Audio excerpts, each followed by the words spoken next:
आप सभी को जय मसीह की। प्रभु आप सभी को बहुत आशीष दे। मेरे भाई और बहनों, आज परमेश्वर की आत्मा ने एक दर्शन दिखाया, तो वो दर्शन आपसे शेयर करना चाहता। वो अंत के दिनों के विषय में है। और अभी कुछ टाइम पहले जैसे कि आपने सुना था कि इज़राइल पर हमला हुआ था, उस विषय में भी प्रभु ने साफ साफ क्लियर दर्शन दिखाया था कि कोई निशाना लगा रहा है, और बहुत ज़्यादा तहस नहस दिखाया था और बहुत कुछ दिखाया था प्रभु ने। तो वो घटना घटने से लगभग 4 से 5 दिन पहले प्रभु ने पहले ही दिखा दी थी, लेकिन वो अपलोड नहीं हो पाया था किसी रीज़न से, और कई आत्मा अगुवाई भी नहीं कर रहा था।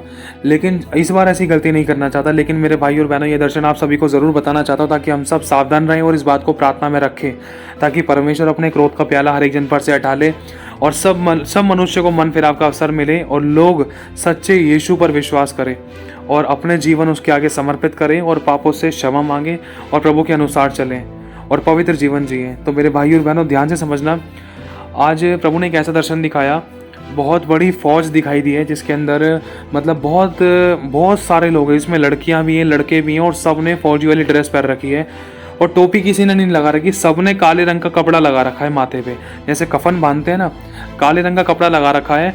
और सबके पास अलग अलग हथियार है। किसी के पास शॉर्ट गन है, किसी के पास माउजर है, किसी के पास कोई गन है, किसी के पास कोई गन, किसी के पास AK-47 है। तो बड़ी खतरनाक गन है। किसी के पास मिसाइल है, कोई गोले फेंकने वाली मशीन है, किसी के पास धुआं फेंकने वाली मशीन है। मतलब वो बहुत बड़ी संख्या, पूरा झुंड का झुंड पूरे शहर में फैला पड़ा था।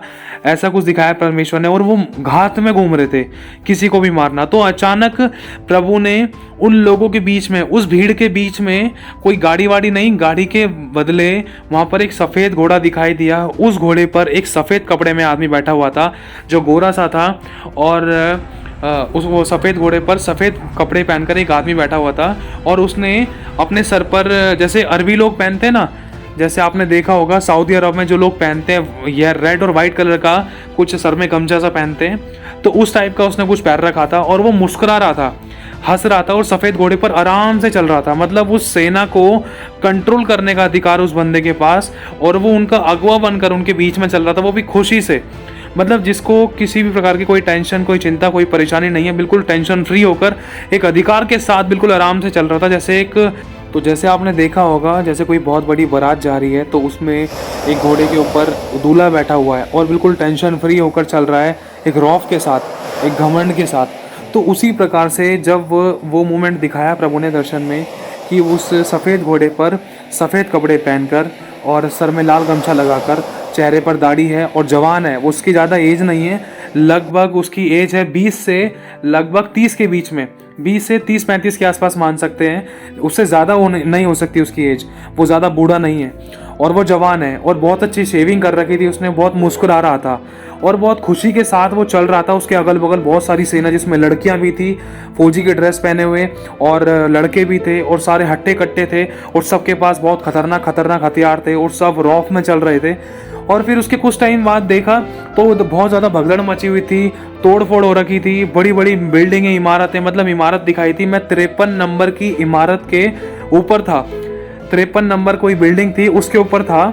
तो परमेश्वर ने ऐसा कुछ दिखाया कि बहुत चारों तरफ तहस नहस, चारों तरफ लड़ाई दंगा। मतलब प्रभु ने चारों तरफ ऐसा दिखाया कि बहुत बड़ा कुछ हमला, या बहुत बड़ी कुछ इन्वेस्टिगेशन, या बहुत बड़ा कुछ तगड़ा, या मार कटाई के लिए, या मारने के लिए, या अधिकार करने के लिए, या किसी को लूटने के लिए, या किसी को वश में करने के लिए, या किसी को गुलाम बनाने के लिए वो घूम रहे हैं। और फिर उसके बाद कुछ ऐसा देखा, बहुत सारे फौजी मतलब घरों में जा रहे थे और उन बिल्डिंगों में चढ़ रहे थे, ढूंढ रहे थे किसी को मारने के लिए।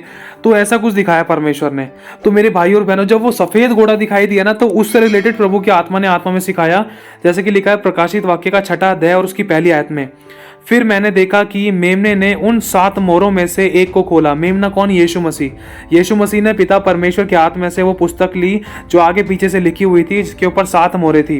वो 7 मोहरें लगाकर बंद की गई थी। तो यीशु मसीह ने उसमें से पहली मोहर खोली, तो आगे लिखा है, उनमें से एक को खोला, और उन चारों प्राणियों में से एक का गर्जन का सा शब्द सुना कि आ। तो जैसे ही आ बोला, उसी समय लिखा है कि मैंने दृष्टि की और देखा, एक श्वेत घोड़ा है, उसका सवार धनुष लिए हुए है, और उसे एक मुकुट दिया गया, और वह जय करता हुआ निकला कि और भी जय प्राप्त करे। मतलब जैसे कि अभी आपको दर्शन में बताया कि वो बिल्कुल एक घमंड के साथ चल रहा था कि सच में सबका सरदार है, सबका हेड है, कोई इसको छेड़ नहीं सकता, कोई इसको कुछ नहीं कर सकता। बिल्कुल रौब के साथ, घमंड के साथ मुस्कुरा कर चल रहा है कि ये सेना सारी मेरे नीचे काम करती है और मेरे ऊपर कोई है ही नहीं। ये बिल्कुल उसी की तरह है जैसे कि एंटी क्राइस्ट के बारे में प्रभु ने बता रखा है। प्रकाशित वाक्य भी हमें इस बारे में बताता है और थिस्सलुनीके के चैप्टर में भी हम इस बारे में पढ़ सकते हैं। जो विरोध करता है वो अपने आप को बहुत महान और बड़ा बताता है, यहाँ तक कि परमेश्वर के मंदिर में बैठकर अपने आप को परमेश्वर बताता है। तो मतलब ये एंटी क्राइस्ट है, ये वो है जिसे मसीह विरोधी कहते हैं, जिसे मोमडन लोगों की ज़बान में अगर कहा जाए तो ये वो है जिसे मेहदी कहा जाता है, जो बहुत जल्द आने वाला है। कहा जाता है कि मेहदी बहुत जल्द आने वाला है।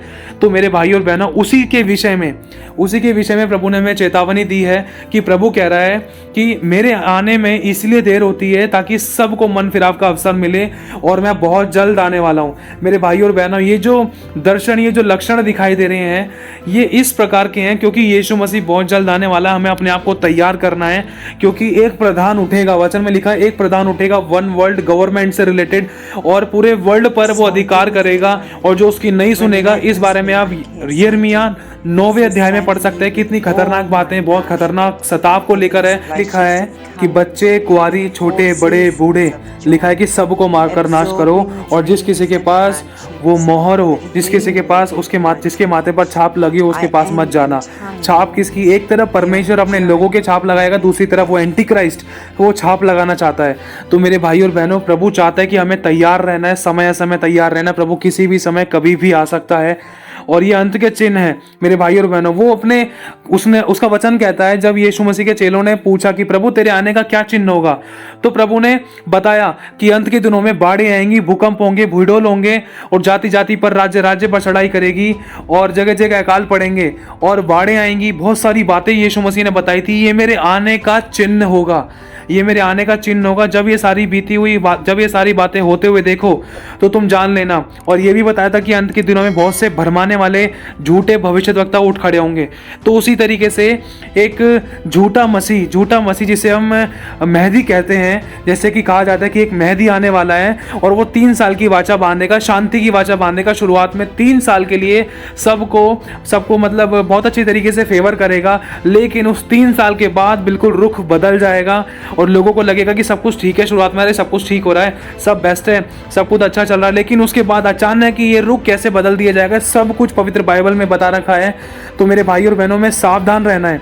प्रभु चाहता है कि हम समय समय तैयार रहें और अपने उद्धार के कार्य को पूरा करें, और जितना हो सके उसके अनुसार चले, उसके वचनों से, प्रकाशनों से, आत्मा से अपने आप को भर ले।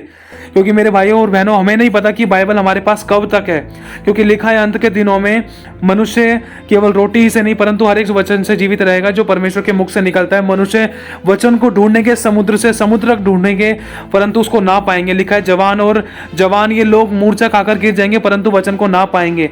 तो मेरे भाई और बहनों, हमें बने रहना है प्रभु के वचन में। प्रभु ये चिन्ह दे रहा है कि अंत के दिनों में किस प्रकार का कलेश, किस प्रकार की बातें, किस प्रकार का शासन, कौन प्रधान उठेगा, कैसा भविष्यद्वक्ता होगा, कौन झूठा मसीह होगा, कौन झूठी वाचा बांधेगा, कौन अच्छी बातें कहेगा, फिर बाद में उस वाचा को तोड़ डालेगा, फिर कौन अधिकार करेगा, कौन मसीह लोगों के विरुद्ध में खड़े होने की बातें, ये सारी बातें प्रभु ने पहले ही बता दी हैं। तो इन बातों से हमें अनजान नहीं रहना है मेरे भाई और बहनों। वन वर्ल्ड गवर्नमेंट के प्रेसिडेंट के बारे में आप जान चुके होंगे, वन वर्ल्ड गवर्नमेंट के बारे में जान चुके होंगे, और 666 के बारे में आपको बहुत सारी बातें पता ही हैं। अगर आपको अंत के दिनों के बारे में और बातें जाननी है तो आप ये प्लेलिस्ट दी गई होगी इसी चैनल के अंदर, अगर आप प्लेलिस्ट में जाकर चेक करोगे तो उसमें अंत के दिनों के विषय में चेतावनियां और बहुत सारी गहरी बातें बता रखी है। अगर आप जानना चाहते हो तो उस प्लेलिस्ट में जाकर चेक कर सकते हो। तो मेरे भाई और बहनों, प्रभु इस दर्शन के द्वारा हमें सतर्क करना चाहता है, सावधान करना चाहता है कि हम अपने सारे हथियार बांध लें। हथियार क्या है? परमेश्वर का वचन हमारे लिए हथियार। प्रभु ये नहीं कह रहे कि ईंट, पत्थर, लोहा, ये सब प्रकार के चक्कू, छुरी, तलवारें, ये वाले हथियार नहीं। इस हथियार के बारे में प्रभु बात नहीं कर रहा है, क्योंकि लिखा है जो तलवार से मारता है, जो तलवार चलाता है वो तलवार से मारा जाएगा। तो हमारा हथियार क्या है? हमारा हथियार है उद्धार का टोप, विश्वास की ढाल, आत्मा की तलवार, सुसमाचार मेल के प्रचार के जूते, और सत्य से अपनी कमर को कसना है, धार्मिकता की झिलम पहनना है, पवित्रता, सच्चाई के, खराई के काम करना है, प्रभु का सुसमाचार सुनाना है। और प्रेम से आनंद, शांति, धीरज, कृपा, भलाई, विश्वास, नम्रता और संयम, ये हमारे हथियार हैं जिसके द्वारा हम शत्रु पर जयवंत होंगे, जिसके द्वारा खुदावन हमारा युद्ध लड़ेगा, जिसके द्वारा कोई हमें टच नहीं कर सकता, छू नहीं सकता, कोई हमारे विरुद्ध में नहीं खड़ा हो सकता। अगर विरुद्ध में खड़ा हुआ भी था तो लिखा है कि यहोवा तेरा युद्ध लड़ेगा। तुझे हथियारों की, तुझे घोड़ों की, तुझे रथों का सहारा नहीं होगा। लिखा है कि मुझे ना तो घोड़ों का, ना रथों का सहारा, वरन मैं तो यहोवा ही का नाम लूंगा, क्योंकि मेरा संग्राम, मेरा युद्ध यहोवा लड़ता है। तो मेरे भाई और बहनों, हमें सतर्क रहना है, सावधान रहना है। किसी भी समय कुछ भी हो सकता है, क्योंकि परमेश्वर ने साफ चिन्ह दिखा दिए हैं, क्योंकि लिखा है कि वो पलक झपकते ही ये सब काम होंगे। पलक झपकते ही मेरे भाई और बहनों उसका आना होगा। पलक झपकते ही मुर्दे जी उठेंगे। पलक झपकते ही लोगों के जीवन में मतलब आश्चर्य कर्म होंगे। पलक झपकते ही परमेश्वर उठा के ले जाएगा। पलक झपकते ही ये सब काम होंगे मेरे भाई और बहनों। हमें पता भी नहीं है। अगर आप चाहते हो तो कुरिन्थियों में पढ़ सकते हो। तो मेरे भाई और बहनों, इन बातों से सावधान रहना, हमें एक दूसरे को चिताते रहना है। संसारिक वस्तु, संसारिक धन, संसारिक बातों के पीछे में नहीं जाना है जिससे कि आत्मिकता हमारी खराब होती थी। तो हमें बस वचन में बने रहना है, अपने आप को तैयार करना है, समय समय तैयार रहना है मेरे भाई और बहनों। तो प्रभु आप सभी को आशीष दे। आप सभी को जय मसीह की।